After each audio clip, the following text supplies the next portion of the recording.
Hi, this is Dr. Keefe, and I want to take you through how to best make adjustments to your medication list. Again, I want to take the example of a patient that you are seeing today, and so I'm going to use this patient called Test.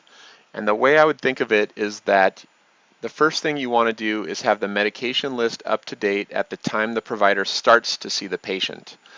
So that could be your staff, medical assistant, nurse, getting the medication list correct at the time of your visit. And then the second step would be any changes that you as a provider are making on that day. And if you think of how to adjust the medications in those two ways, the clinical summary will be accurate and reflect what you've done. So I'm going to go into this test patient's clinical desktop. And some of you may be more familiar with this APV 2012 view. I like this full screen view. And I'll go into current medications. And let's say this patient's coming to see me and I hadn't seen this patient for a year, and the last time they were in our office they were on just spironolactone 25 milligrams daily. Since then they've seen their primary doctor who's not on Allscripts, and that doctor discontinued spironolactone and started hydrochlorothiazide and started a baby aspirin. So made essentially 3 changes to the medications have been made outside my office since the last visit. So what I want to do is go to the medication history section. Now there's a couple ways to do that. One is here, we've added this button called medication history. And where this takes you is to the ACI, the add clinical item, medication history. You're probably more familiar with this in terms of where you add your problems. So it's the history builder section of the ACI, and that's where we put in our active problems, past medical history, etc. Over on the right is the medication history section, okay?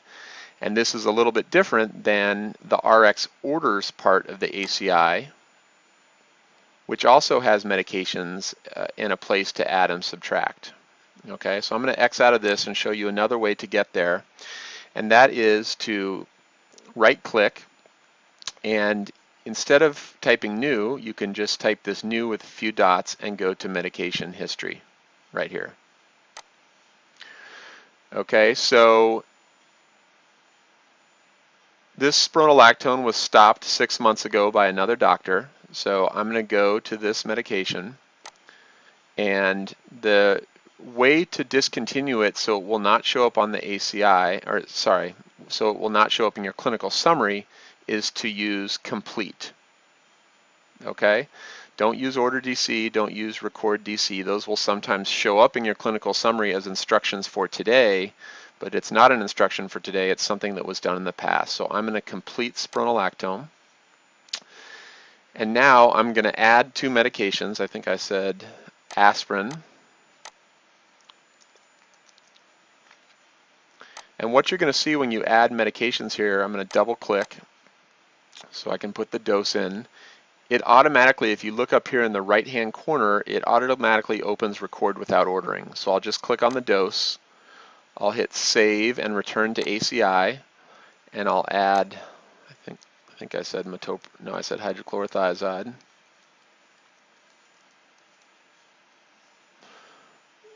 So I'll double click on it, take 1 tablet daily, and now I'll save and close ACI.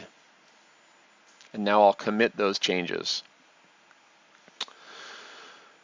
So now I'm back to my medication list, and I've seen the patient, and I say, I want to start 2 new medications, or I want to change a medication. So I'm going to start, instead of going new here, I'll just click new. There's actually a number of ways you can do it. I can click new here, I can click new RX, or I could click the new button down here. So I'll just do new.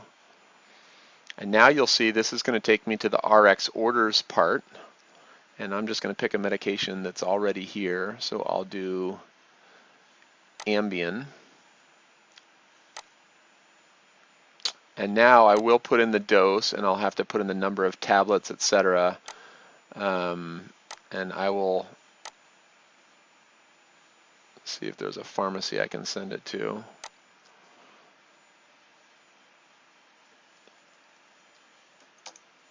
I'll send it to MPC Test Pharmacy. Save and return to ACI. And then I'm also going to change the dose of this hydrochlorothiazide. And you can see over here, you have your medication list. I can change this to current medications only if it's a long list. And I can actually move this bar up and down if I want to see the entire list if it's not displaying everything. So again, I'm still in the RX orders section. I'm going to hydrochlorothiazide. I'm going to renew with changes.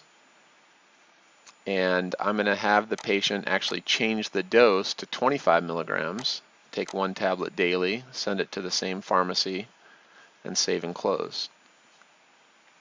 And now I'll commit those changes. I'm going to go back now and take a look at my clinical summary for the day, which I want to print for the patient. So to do that, I'm going to click on this item here. I'm just going to click on the print preview to show you what it looks like.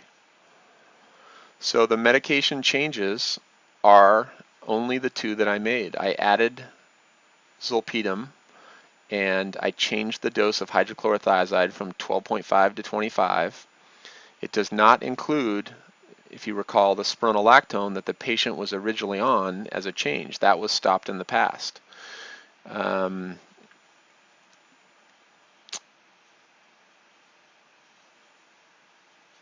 And it also does not include the aspirin that was started in the past. But the aspirin that was started in the past is listed in their current medications. So this is very accurate, and it'll make sense to the patient. It tells them that hydrochlorothiazide is renewed, zolpidem is started, and then gives them an accurate medication list. So I hope that's helpful. Thank you.